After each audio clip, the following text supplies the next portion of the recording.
Mali nouveau se fera avec tous les Maliens de tous les horizons. Ce nouveau Mali se fera aussi dans un dialogue social actif mais apaisé qui permet le partage des fruits de la croissance. Pour libérer cette énergie mobilisatrice, la presse et la diaspora doivent prendre toute leur place. Le dialogue social et la réconciliation nationale sont possibles et plus que jamais, les Maliens sont fiers de leur riche diversité ethnique, culturelle et religieuse. C'est une forte exigence des Maliens eux-mêmes. Je vois en Soumaïla Cissé un homme tolérant, de parole, un homme de foi. Depuis qu'on l'a connu ici à Samaya, on a cru en lui.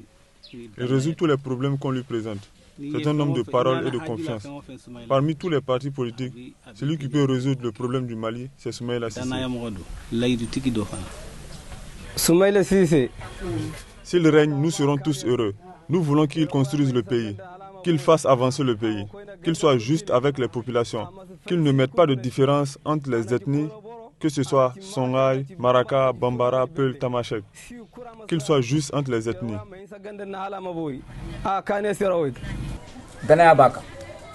Il est un homme de confiance, il est attentif, il est tolérant et intellectuel. Soumaïla Cissé indique toujours le droit chemin. Pour cela, s'il devient président, il pourrait ramener la paix au Mali.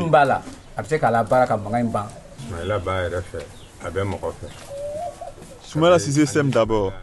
Il aime les autres. Depuis qu'il est venu à Samaya, tout le monde a confiance en lui. On était dans un trou. C'est Soumaïla qui nous a aidés à nous en sortir.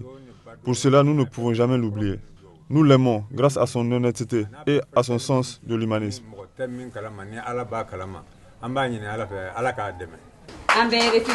Nous sommes tous des réfugiés ici, hommes et femmes. Tout ce qu'on veut, c'est le Mali. Bon, en tant que réfugié, je crois que c'est l'homme idéal de la situation pour résoudre les maux auxquels la société malienne est confrontée au jour d'aujourd'hui. Que Dieu t'assiste quand tu auras le pouvoir. Mais si Dieu te donne le pouvoir, n'oublie pas d'être juste et de respecter tes prochains. Le pouvoir peut échouer à cause de l'injustice envers les pauvres et les démunis.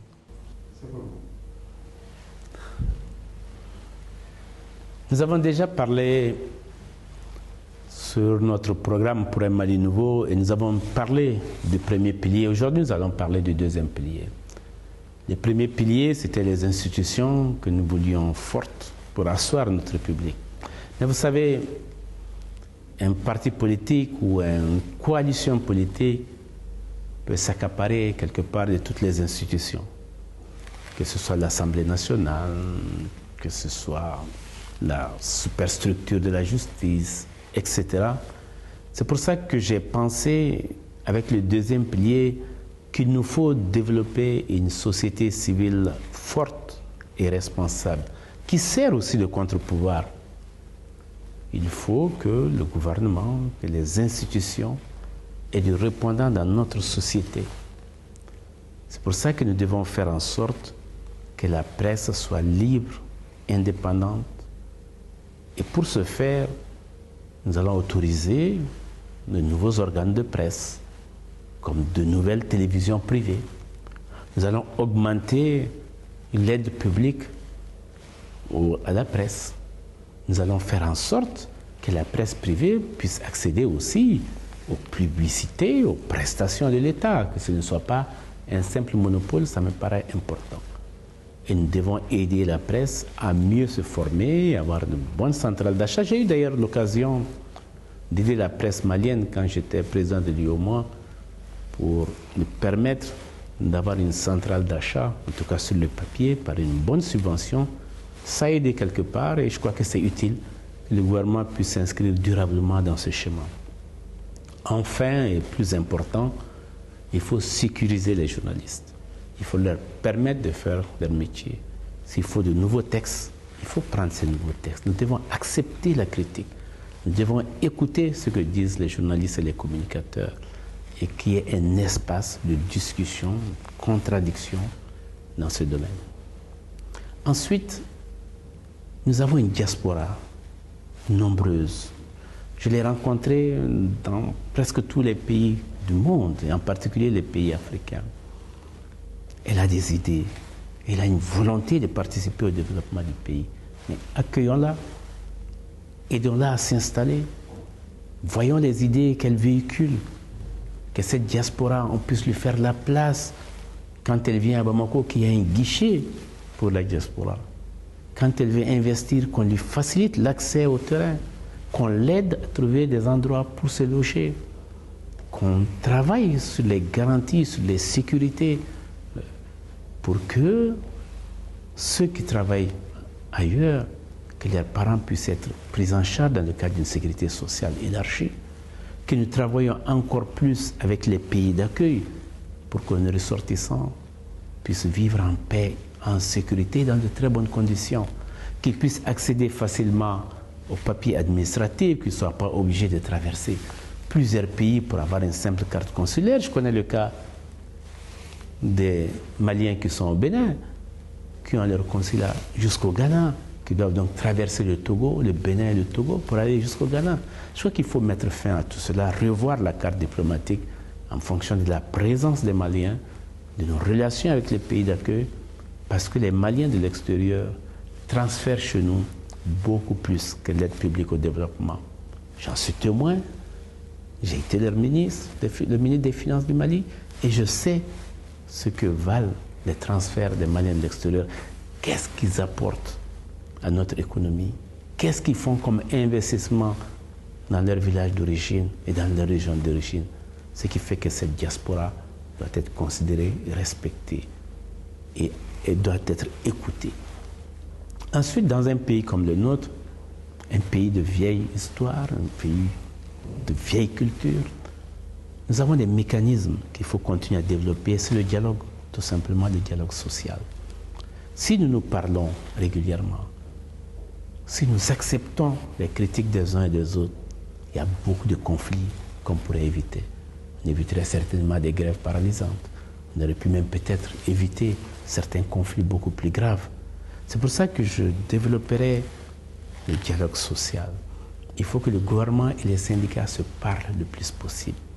Il faut que dans chaque ministère, il y ait semestriellement une rencontre entre le ministre et les différents syndicats qui relèvent de son département pour anticiper, pour faire en sorte que les problèmes soient analysés bien avant qu'il y ait conflit. Et je crois que ceci permettrait de donner à notre pays une plus grande visibilité, un pays de paix, un pays de dialogue. Ceci est vrai dans le monde du travail, mais c'est aussi vrai dans le monde traditionnel, où les religions doivent pouvoir se côtoyer, où chacun doit respecter l'autre, et que notre pays continue à vivre sa laïcité dans la paix, dans l'entente pendant longtemps. Vous savez, le dialogue social va au-delà de notre pays. Quand j'étais à Lioma, nous avons fait la promotion des dialogues sociaux au niveau de l'ensemble de notre Union, ce qui permettrait à l'ensemble des gouvernements d'anticiper sur les problèmes des 8 pays en même temps. Ceci suppose, et c'est un point qu'il faudrait mettre dans notre prochain programme, c'est qu'il faut pouvoir se parler tout simplement par téléphone. Pourquoi faudrait-il que quand j'appelle de Bamako à Bissau, quand j'appelle de Bamako à Dakar, ce soit différent en prix de Bamako-Ségou? Je m'attellerai à tout ça, à ce que les gens puissent se parler le plus possible. Les Maliens ne vivent pas qu'au Mali. Les Maliens vivent aussi au Sénégal. Les Maliens vivent aussi au Burkina. Ils doivent pouvoir se parler comme ils parleraient à leurs frères qui sont à Ségou, qui sont à Mopti. Tout cela contribue à un dialogue social fécond. En un mot, nous devons avoir à l'œil, à l'oreille, tous ceux qui sont là, qui ne sont pas dans les institutions, mais que nous retrouvons dans ce que nous appelons globalement la société civile, que ce soit les associations, que ce soit les ONG, que ce soit les milieux religieux, que ce soit les syndicats, que ce soit les organisations d'étudiants, d'enseignants, de médecins, que ce soit tout simplement des travailleurs. En un mot, il y a aussi la presse dont j'ai parlé tout à l'heure. Donc, une société civile forte, une société civile crédible, une société civile dont nous restons à l'écoute. Voilà un pilier qui me paraît fondamental pour être à côté du premier pilier qui renforce les institutions pour que nous assurions une gouvernance globale de notre pays, une gouvernance qui va dans le bon sens. Les tragédies de l'histoire révèlent les grands hommes. Et Soumaïla Cissé en est un. Il est une chance pour un Mali nouveau. Que tous les Maliens prient pour qu'il devienne président, car dès qu'il est élu, le Mali s'en sortira. Tout le monde est avec Soumaïla Cissé. Nous prions Dieu pour qu'il soit élu président de la République, car il est l'homme de la situation. Nous aimons Soumaïla et nous voterons pour lui.